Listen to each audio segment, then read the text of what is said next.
LeBron James said the other day, we have enough right now, but it's not about competing and worrying about June. It's about worrying about January. And if we continue to get better throughout January and we move on to February and continue to get better. Sounds very eerily similar to the year you played with LeBron, his first year in Cleveland, when he was trying to teach a lot of guys how to win and come together. It wasn't until the next year where he said, we need a playmaker. Right. But do you buy, as we get ready for the trade deadline in a week from tomorrow, that the Lakers have enough, or do they need to go out and make a deal? Well, I think the Lakers have enough, and they have one of the best records in the league. When you look at what they're doing in the Western Conference and how they're playing, the Lakers definitely have enough to win a title. You have Anthony Davis, you have LeBron James, so you do have enough. Would a playmaker like a Derrick Rose, if he was available, if they could make that happen, would that benefit the team? Of course it would, because Derrick Rose is balling right now. I think he's had 20-plus points in 12 straight games. So he's been playing at a high level, and having another playmaker would give them another dynamic to their team. One of the beauties about watching the Clippers is that they have 3 guys that can get their own shot. Actually 4 if you count Montrezl Harrell. But if Kawhi or Paul George aren't rolling, or somebody gets in foul trouble, you know Lou Williams is capable for going for 30 or 40 on any given night. The Lakers don't have that guy that can go for 30 or 40 if Anthony Davis has to miss a game, or if he's in foul trouble, or if LeBron doesn't have it. They don't have that next guy. So do they need a playmaker? No, but it would be an added bonus. But here's something that you always talk about, that if you take this team on paper against any team in the West, or maybe any team in the NBA in a 7-game series, you're taking the Lakers just because they have LeBron and AD. What my question would be is, as LeBron's alluding to, it's not about June, it's about now. Okay, so let's take him at his word. It's about now. Are the Lakers asking too much out of LeBron and AD right now that it may cost them come April, May, and June? That maybe the help they need is to lighten the load now, not necessarily for June. No, I don't think so. I think this is where if you can talk to LeBron James, you can start resting him in minutes, you can get it in practice. But are they good enough right now? Yes. Can they get better without making a trade? Yes, because this group hasn't been together, especially the 2 dominant players in LeBron and AD. They can still get better by being on the court, especially the other guys. But can you get better if you have somebody out there like a D Rose, where Brendan says, yes, I will make that deal. But on paper right now, and playing and record-wise, they have enough to win the championship. But I will say, do they have enough when it comes down to being who's the go-to guy?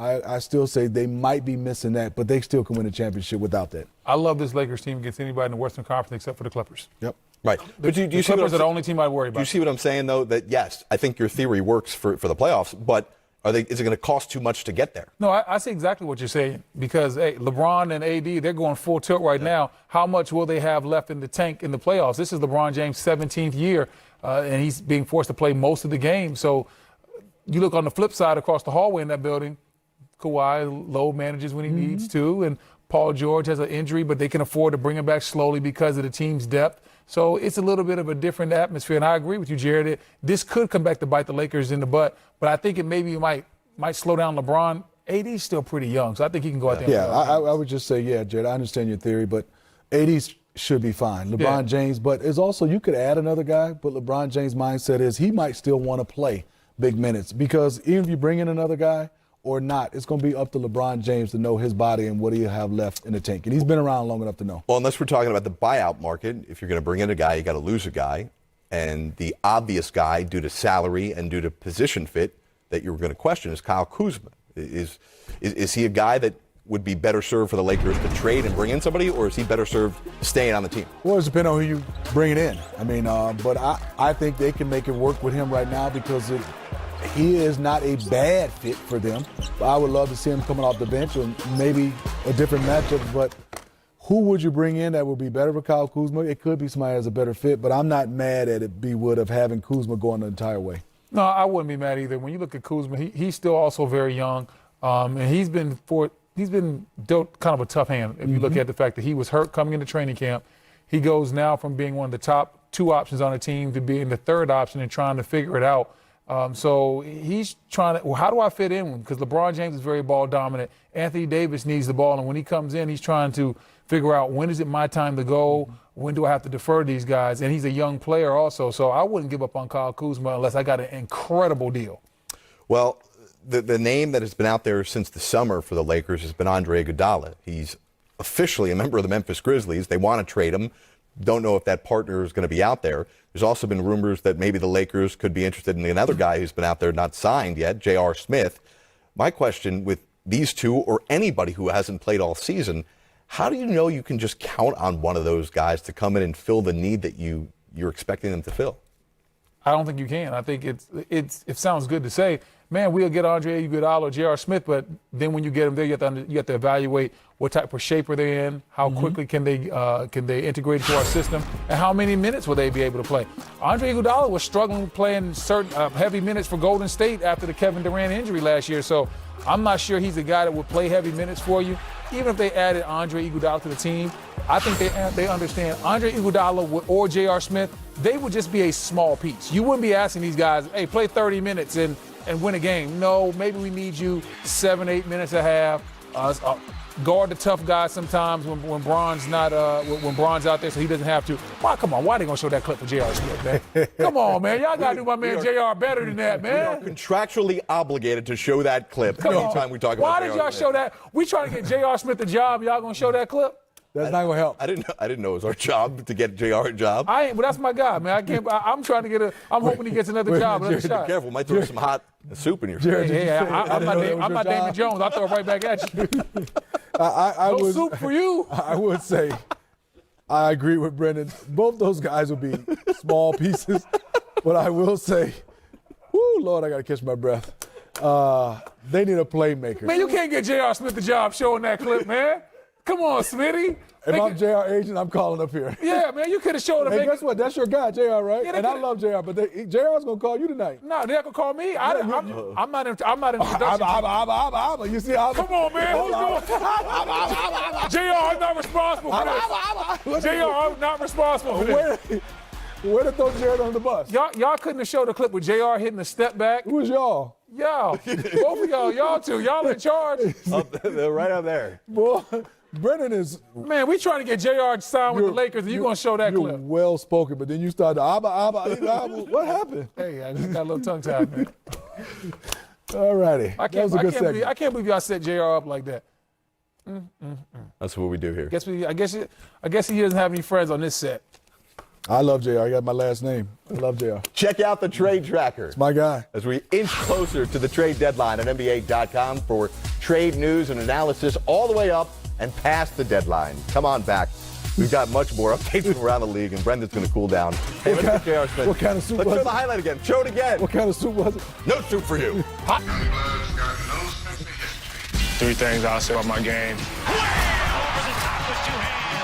I just try to bring some excitement. Play aggressive, always. Irving, blocked by Morant. And fearless, no matter who I'm going up against. I'm gonna give my all. John Morant. This is the future. When did you know you were ready to not only make that leap to the league, but to be an impact player this league? I always felt like I was good enough. I know it's gonna be doubters. I feel like I've been doubted my whole life, overlooked, but I just go out and play with this chip on my shoulder for what I had to go through to get to this point. The Memphis Grizzlies select John Morant. I love those guys with chips on their shoulders, and he plays the game the right way. Kind of came out of nowhere. John Morant has just been absolutely fantastic. Morant was the Western Conference Rookie of the Month in October, November, and December. What's been your experience, just that first brush in the NBA, playing night after night, getting used to this game? This first half's been good, but I'm still not satisfied. I'm just continue to just try to get better each and every day. I feel like I can be better in areas, turning the ball over, and just being more of a vocal leader on and off the court. His play, being out on the floor, creating opportunities, this building will become electric. John Dropper.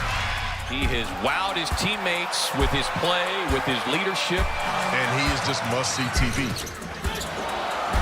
In those moments when you're out there, I mean, you got so many highlights already. Are you calculating that in the moment, or is that just instinct? It's just natural. It just comes. It's like I have the ball and I probably do something, and then after the play, it'll be like, did you just do that? Just try to bring any excitement to the game when I can. Kevin Love, I know, had a lot to say after the play you had on him. Take me through that play and reaction everybody had after that. I think it was a deflection, and then it just came to me, and I seen like a wide open lane, just attacked the rack. He kind of stepped up. Osman trying to knock it away. Sexton did knock it away. Whoa! Durant tried to hammer one over Love, missed the dunk. Big collision. I just went to try to dunk, cleared him. It just felt like I lost it a little bit, hit the back of the rim and missed. And my teammates were just looking at me like, yo, like you really just cleared him. Like, wow, I wanted it bad. What did he just try to do, partner?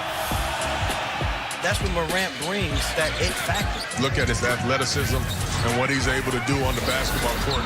It's nothing short of amazing. By the time he's been in the league 2 or 3 years, he would be an all-star. You started off with a bang. How does this thing finish for John Morant in order for you to look back and say it was a successful season? Right now, we're in the playoff race, so I feel like as a team, it's just trying to make a deep run in the playoffs. They've got some young talent to feel very good about going forward. We always knew like we was good enough. We just trying to get better, keep growing with each other.